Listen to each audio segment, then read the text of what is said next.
ရန်ကုန်က LGBT မှန်သမျှဇေယျတယောက်ပုံနေတာကိုသိတယ်ဆိုပြီးထုတ်ဖော်လာခဲ့တဲ့ဆယ်လီဘိုကေမှာ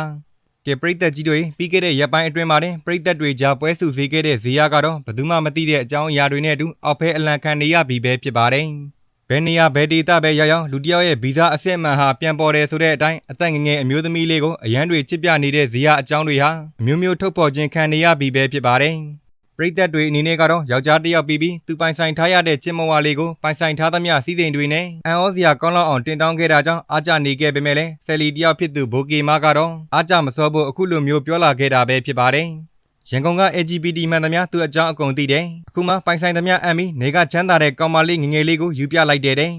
အတန်ကိုကပွင့်နေတဲ့ကျွန်တော်အတန်နီးနီးရှိတယ်။ကောင်မလေးကိုတွားပြီးဒုက္ခမပေးပါနဲ့အပုံမင်းသားရဲ့ဆိုပြီးတဲပြောနေခဲ့တာပဲဖြစ်ပါတယ်။ဘလို့ပဲဖြစ်ဖြစ်ပါအရန်ချစ်တတ်ပါတယ်ဆိုတဲ့ဇေယျကပဲပုံနေခဲ့တာလားကောလာဟာလာတွေကပဲထွက်နေခဲ့တာလားဆိုတာကတော့တကယ်ကိုမှစဉ်းစားစရာဖြစ်နေခဲ့ပါပြီ။ဆိုတော့ပရိသတ်ကြီးတို့အမြင်ကိုလည်းပြောပြသွားကြပါအောင်ဗျာ။